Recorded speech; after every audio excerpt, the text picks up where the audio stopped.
Est-ce que ça t'est déjà arrivé d'avoir des visites sur ta boutique Etsy, mais pas de vente? Honnêtement, je pense que c'est arrivé au moins une fois à tous les vendeurs Etsy et c'est quelque chose de très très frustrant puisque on a fait les efforts pour être visible, on a travaillé notre SEO, notre référencement. Mais deuxième obstacle à affronter, c'est le taux de conversion. C'est-à-dire qu'on a des visites qui viennent, on a des visiteurs qui viennent sur notre boutique, mais on n'a pas d'acheteurs. Donc, si tu es dans cette situation actuellement, tu es vraiment sur la bonne vidéo puisque dans cette vidéo, je vais te partager 4 actions concrètes à mettre en place directement sur ta boutique Etsy pour augmenter ton taux de conversion et donc transformer tes visites en ventes, transformer tes visiteurs en acheteurs. Et je te conseille vivement de rester jusqu'à la fin de la vidéo puisque je vais te partager 2 bonus, 2 pépites pour augmenter ton taux de conversion. Donc pour ceux qui sont nouveaux sur la chaîne et qui ne me connaissent pas, je me présente rapidement. Je m'appelle Bastien, je fais du e-commerce maintenant depuis plusieurs années et mon objectif c'est d'aider les entrepreneurs à vivre de leur business en ligne pour gagner en liberté et avoir du temps pour faire des choses qui vous passionnent vraiment. Donc si tu veux faire exploser ta boutique Etsy, tu es vraiment au bon endroit. Je t'invite à t'abonner à la chaîne et à activer la cloche pour ne louper aucune de mes vidéos. Je donne très régulièrement des conseils à tous les vendeurs Etsy. Je t'invite également à lâcher un petit pouce bleu, ça m'encourage à faire toujours plus de vidéos de ce genre et à vous délivrer toujours plus de valeur gratuite. Donc aujourd'hui, on va voir comment améliorer vos fiches produits pour faire des ventes. Donc pour faire des ventes sur Etsy, je rappelle qu'il y a 2 étapes. Première étape, ça va être d'être visible sur Etsy. Donc ça va être tout ce qui est en rapport avec le référencement, le SEO.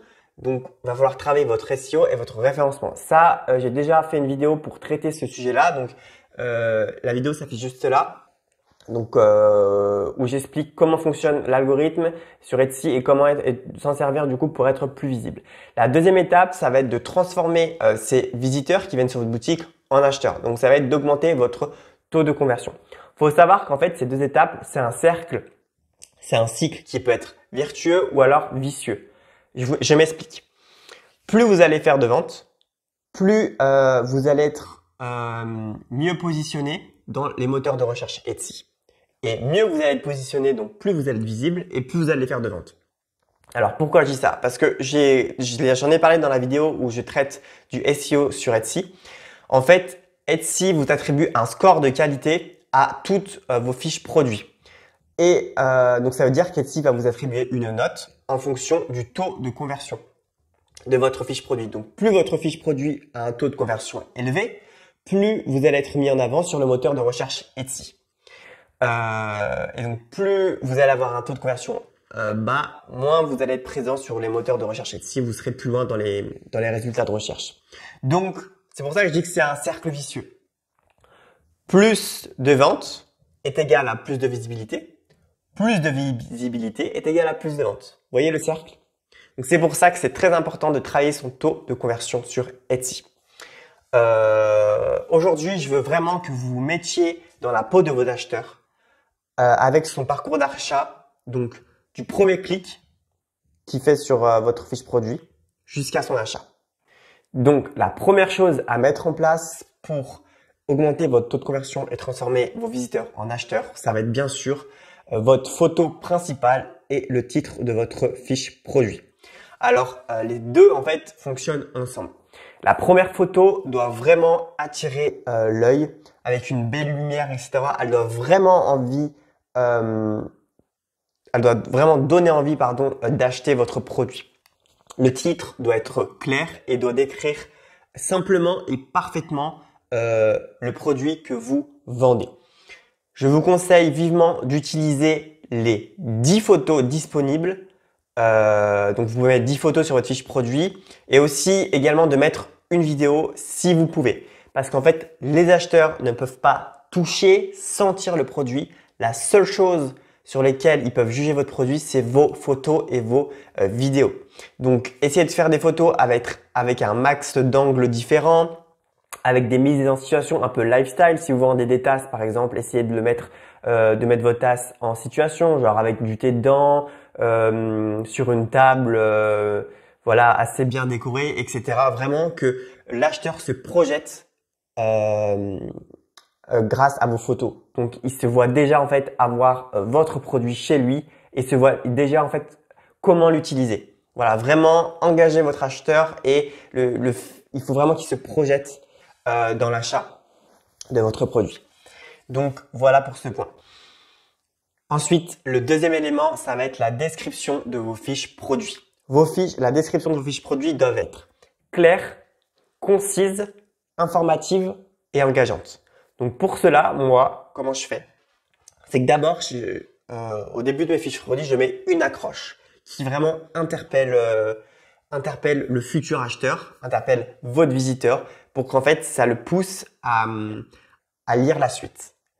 Ensuite, j'explique comment mon produit résout son problème. Donc, première étape, accroche pour lui donner envie de lire la suite. Deuxième étape, comment mon produit résout son problème. Voilà. Et ensuite, il faut que l'acheteur, j'ai déjà dit, se projette avec votre produit. Donc, n'hésitez pas à dire, il peut être utilisé dans cette situation-là, etc., etc. Ensuite, il va voir tous les détails de votre produit, c'est-à-dire les différentes tailles, les différentes couleurs, le max d'informations possibles sur votre produit. Et je vous conseille d'inclure à la fin de votre description des liens en fait vers d'autres de vos produits. Voilà, ça peut être des produits qui sont complémentaires. Et en fait, ça permet de garder le visiteur sur votre boutique. Donc, si jamais il clique sur un autre produit, ça le garde encore sur votre boutique. Et ensuite, ça améliore, ça fait partie de l'amélioration de votre référencement parce que l'algorithme Etsy en fait prend en compte quand il y a des liens externes qui viennent sur vos fiches produits. Donc, n'hésitez pas à mettre à la fin, genre, vous pourriez être intéressé par, avec une liste de produits et leurs liens. Voilà, des produits bien sûr qui sont en lien, que votre acheteur pourrait également aimer. Bien évidemment, il ne faut pas qu'il y ait de fautes d'orthographe, c'est très important. Ça fait pas du tout professionnel et ça donne pas envie d'acheter. Je sais pas, mettez-vous dans la peau de votre acheteur, mettez-vous voilà, dans la peau de votre acheteur, vous êtes sur une boutique, vous avez un produit voilà, qui vous paraît bien, etc. Vous lisez la description, c'est bourré de fautes d'orthographe, ça met pas du tout en confiance. Hein. Donc vraiment, faites attention aux fautes d'orthographe et également essayez d'avoir des sections claires. Vous avez un peu un modèle pour chacune de vos fiches produits, c'est-à-dire l'accroche après première section, premier paragraphe, ça résout quel problème. Deuxième paragraphe, détails et description, on va dire technique du produit, à savoir les tailles, les différentes couleurs, etc. Ensuite, le dernier paragraphe avec vous pourriez être intéressé par, et vous pouvez me rajouter un paragraphe, genre si vous avez la moindre question, le moindre problème, n'hésitez pas à me contacter, etc., etc. Donc voilà, en fait, il faut que ce soit une fiche qui soit agréable à lire, vous voyez, avec des paragraphes, des titres, etc. Quelque chose d'agréable à lire. Donc, moi j'aime bien utiliser la phrase suivante. Décrivez vos produits en fait comme s'il n'y avait pas de photos et prenez des photos comme s'il n'y avait pas de description. Vraiment pour que ce soit le plus clair et détaillé possible dans l'esprit de l'acheteur. J'espère que la vidéo vous plaît, que vous apprenez énormément de choses qui vont vous aider pour votre boutique Etsy. J'en profite rapidement pour vous rappeler que j'ai créé un guide du succès Etsy qui est gratuit et téléchargeable directement dans la description de la vidéo. Donc voilà, c'est un guide pour permettre d'avoir des bases, commencer sur des bases solides votre boutique Etsy. J'ai également créé aujourd'hui même un groupe Facebook privé dans lequel je vais vous partager énormément de valeurs sur Etsy. Donc ça va être un groupe d'entraide en fait entre vendeurs Etsy. Donc beaucoup de valeurs, beaucoup de pépites et également bien sûr de la bienveillance. Donc voilà, un groupe d'entraide. Si vous souhaitez vous inscrire, c'est en bas dans la description aussi de la vidéo. Donc n'hésitez pas. Donc on reprend, petite parenthèse fermée. Le troisième élément sur lequel il va falloir faire énormément attention, ça va être la fixation de vos prix. Faut que ce soit des prix qui soient dans les prix du marché. Il faut que ce soit un prix que vos visiteurs soient prêts à mettre dans vos produits. Alors pour cela, moi, je vous conseille d'aller voir vos concurrents, donc des boutiques qui vendent à peu près la même chose que vous et regardez quel prix eux ils mettent. Donc bien sûr, c'est des concurrents qui fonctionnent, hein. C'est des gros concurrents qui font des ventes régulièrement, etc. Donc regardez eux à quel prix ils vendent leurs produits. Alors moi, ce que j'ai remarqué, c'est que les boutiques qui fonctionnent le mieux, ils n'ont pas forcément les prix les plus bas, mais ils n'ont pas non plus les prix les plus hauts, hein. Ils sont dans la fourchette, en fait, ils sont vraiment dans la moyenne des prix. Donc essayez pour fixer vos prix de regarder ce que font vos concurrents, donc les concurrents qui marchent, hein, qui fonctionnent, qui vendent régulièrement. Regardez un peu ce qui se fait et essayez de vous mettre dans la moyenne des prix. Attention, hein, je vous dis pas de mettre vos produits très très bas. Le prix de vos produits très très bas, ça sera contre-productif parce que vous faites sans doute un travail de qualité qui a une certaine valeur, donc ne dénigrez pas ça et en plus vous allez directement finir au burn-out puisque si vous ne faites pas de bénéfices sur vos produits, ça ne sert pas à grand chose, c'est pas du tout une stratégie long terme parce que sur le long terme vous ne tiendrez pas, vous allez travailler d'arrache-pied pour peu de bénéfices. Donc voilà, c'est pas une stratégie long terme. Pour fixer vos produits, essayez d'être voilà, dans la moyenne du marché. Pas le plus cher, pas le moins cher. Voilà, d'être vraiment au milieu. Le quatrième et dernier élément sur lequel il va falloir faire attention, c'est le prix et les délais de vos livraisons. Je vous le répète encore et encore, mais je vous conseille vraiment de mettre la livraison gratuite sur votre boutique Etsy, puisqu'en fait, selon une étude, les acheteurs ils sont 50% moins enclin à acheter si la livraison n'est pas gratuite ou alors vraiment trop chère. Donc, deux avantages à mettre la livraison gratuite sur Etsy. Premier avantage, vous êtes mis en avant. Vos fiches produits ont un petit boost et sont plus mis en avant sur les résultats de recherche Etsy. Deuxième avantage, c'est tout simplement les acheteurs, c'est ceux qui le recherchent, une livraison gratuite. Donc, vous avez tout simplement en fait besoin de mettre votre coût de livraison à l'inclure dans votre prix de vente. Comme ça, vous mettez la livraison gratuite. Si vraiment c'est pas possible pour vous, que vous le sentez pas trop, etc., que vous avez peur que votre prix soit trop cher en fait, en incluant les prix de livraison, vous pouvez tout simplement proposer la livraison gratuite à partir d'un certain montant. Par exemple, si vous vendez des produits en moyenne à 20 €, vous pouvez proposer la livraison gratuite à 40 €.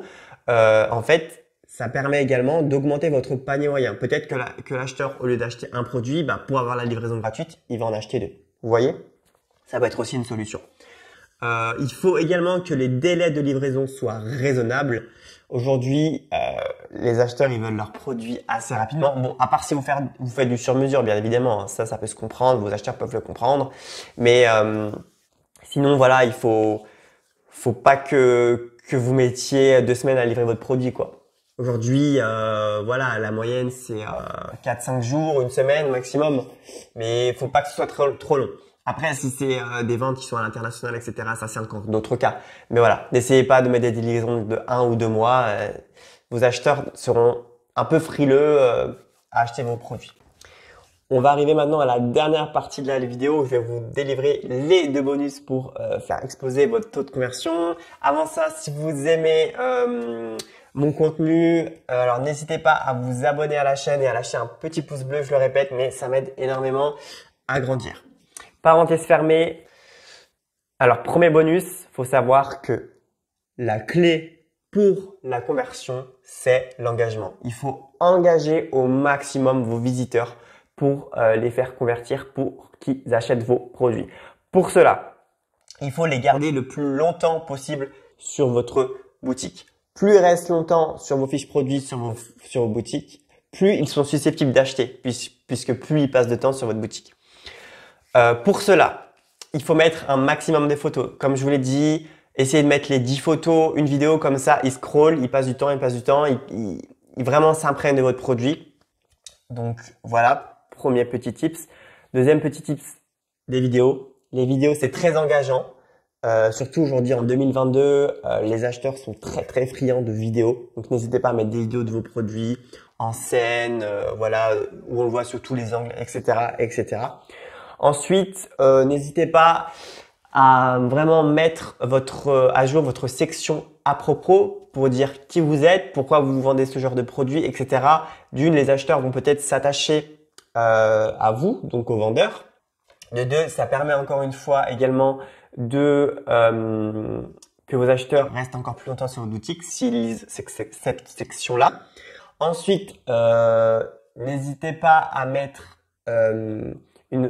à jour votre FAQ, donc la foire en question, à regrouper toutes les questions les plus fréquentes de vos acheteurs et vous y répondez. Alors ça Etsy aime beaucoup en fait. Donc tout ce qui est section à propos, FAQ, politique de vente, donc tout ce qui est tout ce qui est information sur votre boutique, plus elle est remplie et plus en fait Etsy met une note globale à votre boutique, donc un score de qualité. Elle met une note globale à votre boutique, mais également à vos fiches produits. Tout cela, je le dis dans la vidéo où je parle du SEO, où je parle du SEO sur Etsy. Donc n'hésitez pas à aller la voir, vraiment plein de valeurs, vous allez comprendre énormément de choses. Donc section à propos, foire aux questions, politique de vente, de retour, etc. Mettez-les à jour, ça prend peu de temps, surtout politique de vente, de retour, ça prend quoi? 10 minutes à activer, vous avez juste à l'activer. Vous cochez, voilà, en fonction de si vous acceptez les retours ou non, etc., etc. Et d'une, ça rassure les acheteurs. Il y a des infos et Etsy vous met plus en avant, vous attribue un score de qualité, enfin un score qui est plus élevé, donc vous met encore plus en avant dans les moteurs de recherche Etsy. Voilà. Deuxième bonus, ça va être comparer les produits qui se vendent le plus sur la boutique par rapport à ce qui ne se vend pas. Regardez tous vos produits qui fonctionnent, qu'est-ce qu'ils ont? Est-ce qu'il n'y a pas des choses que vous pouvez répliquer? Par exemple, je sais pas si vous avez rédigé d'une certaine façon votre fiche produit, si vous avez pris des photos d'une certaine façon et que ce produit-là, il fonctionne beaucoup plus que les autres, essayez de voir pourquoi lui, il fonctionne et lui, il ne fonctionne pas. Est-ce qu'il y a des choses que vous pouvez répliquer sur la fiche produit qui fonctionne et celle qui ne fonctionne pas? Vous voyez? Donc pour cela, n'hésitez pas à utiliser la section statistiques de Etsy. Donc pour voir quel de vos fiches produits a le meilleur taux de conversion. Pour voir quel de vos fiches produits a le moins bon taux de conversion. Essayez de comprendre pourquoi. Ah oui, mais cette fiche produit, elle a ça. C'est peut-être pour ça qu'elle fonctionne mieux, etc., etc. Donc voilà, la vidéo touche à sa fin. J'espère qu'elle vous aura plu, que vous avez appris énormément de choses pour développer encore plus votre boutique sur Etsy. Je vous rappelle une dernière fois que j'ai créé un guide du succès Etsy qui est gratuit et qui est téléchargeable dans la description de la vidéo. Donc j'ai mis le lien. Et j'ai également créé un groupe Facebook privé pour aider tous les vendeurs Etsy. Donc vous pouvez vous inscrire en cliquant sur le lien qui est pareil dans la description. Voilà, je l'ai créé très récemment, donc allez soutenir ce groupe. Je vous remercie encore énormément et on se retrouve pour de prochaines vidéos.